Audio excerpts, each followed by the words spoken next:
Good morning. Welcome to the Early Bird Gets the Word devotion. We are in John chapter 4. Jesus meeting with the woman at the well, as we come to call her. Starting verse 7, it says, "There cometh a woman of Samaria to draw water. And Jesus said unto her, Give me to drink. For his disciples were gone away into the city to buy meat. And it says, Then saith the woman of Samaria unto him, How is it that thou, being a Jew, askest drink of me, which am a woman of Samaria? For the Jews have no dealings with the Samaritans." So, first of all, when she says that has no dealings, now we see that doesn't mean they don't do any kind of trade together, because John shows us here in verse 8 that the disciples actually went to buy meat in the city that the woman from Samaria is from. So it means they don't do each other any favors. The Jews and the Samaritans at this time did not necessarily get along. So it's saying we don't do any favors for each other. And here you are, essentially, you look like a Jewish rabbi, and you're going to ask me for something to drink.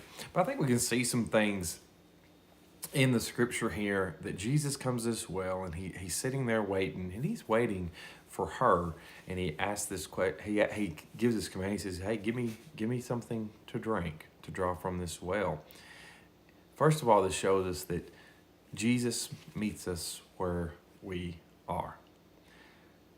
Brother Dylan Cleek gave a testimony last night, and he said that, a lot of people think that they got to get clean to take a shower. He said, no, you don't. We get clean in the shower. A lot of people think that they, in other words, have to do something before they can become a believer in Jesus Christ, that they have to fix a certain thing. Maybe some people wait, well, after I get married, after we have kids, after I have this job, after I quit doing this, whatever it may be, then I can become a Christian. But that's not the way it works.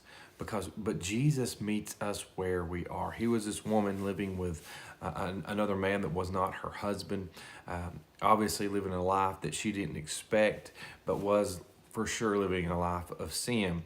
But Jesus come to where she was going to be. She didn't have to do things to make things right and then come to Christ. But Jesus met her where she was, and he does the same for all of us.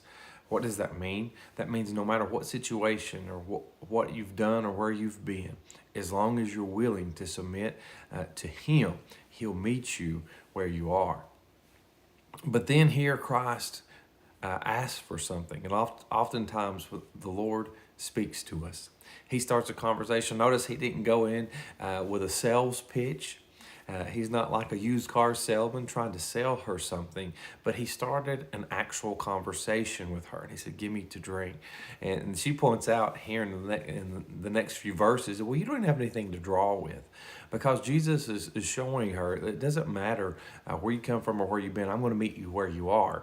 And he's also showing that it doesn't matter who you are. He doesn't care that she's a Samaritan. And think about this. He's also, in a way, saying, well, he didn't even have anything to draw with. So he's saying, you can draw out of that well with your water pot.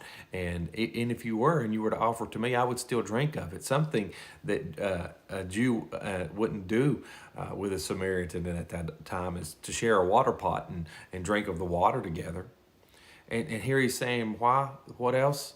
I'll meet you where you are, but the ground is level at the foot of our cross. That Christ is no respecter of persons. It doesn't matter who you are, where you've come from. Some people think they're a little bit better than they are, and because of this and this, they don't need salvation. But we have all sinned and come short of the glory of God, and we all need the salvation of Christ. But then some people think they're too low, that they're not good enough, that God would never accept them.